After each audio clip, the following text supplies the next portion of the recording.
Всем привет! Сегодня я расскажу, почему же ваша бензопила, либо же бензокоса плохо заводится на холодную. То есть на горячую у нас двигатель работает отлично, заводится с полтычка, развивает обороты, то есть никаких проблем. А вот на холодную иногда приходится дергать стартер 20 раз, а то и вообще пила, либо же коса не заводится. Сейчас я покажу, в чем кроется причина на примере 180-го штиля, партнера, также это будет касаться китайских пил, и бензокосы китайской. Вот такой вот карбюратор с-под бензопилы. Итак, принцип работы какой? Нам, чтобы запустить пилу на холодную, нам нужно перекрыть полностью воздух. Вот так вот. То есть у нас получается обогащенная смесь. Больше топлива, меньше воздуха. То есть здесь у нас имеется калибровочное отверстие. То есть небольшой поток воздуха все-таки будет. Но изначально мы немножко меняем, да, пропорции воздуха к топливу. И благодаря этому на холодную у нас запускается пила. После запуска мы уже, естественно, переводим заслонку вверх и работаем. Итак, что же у нас происходит, когда пила не хочет заводиться на холодную? Итак, показываю на примере бензопилы «Штиль». Это касается не только 180-го, а и других пил, которые имеют аналогичную систему запуска.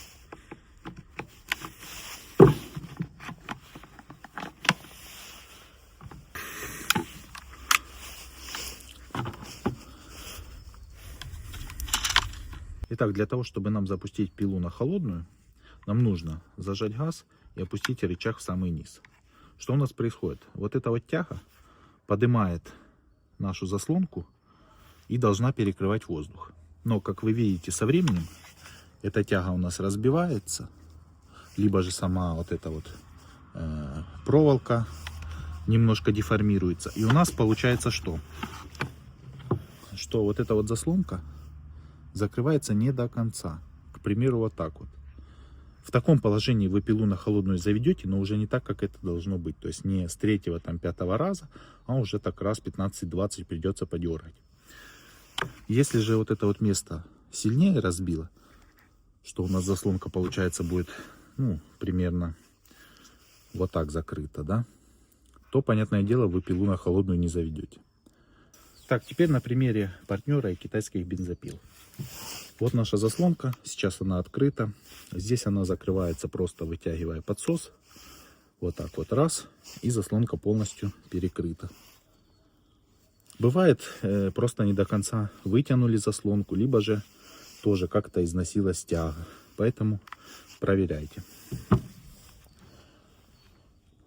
Еще бывает проблема с плохим запуском на холодную из-за разбитых мест. То есть вот эта вот заслонка у нас разбивает карбюратор, из-за чего полностью не перекрывает поток воздуха.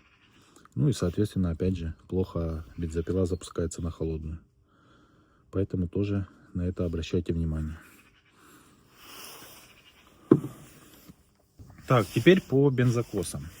Снимаем крышку фильтра, снимаем сам фильтрующий элемент. Здесь мы видим, в принципе, то же самое, что и на бензопилах. Только здесь у нас вот такой вот флажок, который перекрывает подачу воздуха. Также имеется небольшое отверстие.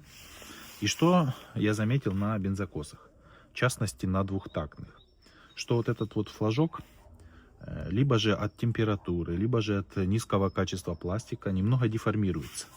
И у нас получается такая ситуация, что мы воздух перекрываем, но здесь между самим вот этим вот флажком и корпусом фильтра остается небольшая щель. Выглядит примерно вот так. И опять же из-за этого плохо заводится на холодную. Поэтому обращайте на это внимание. Не стоит сразу лезть крутить карбюратор.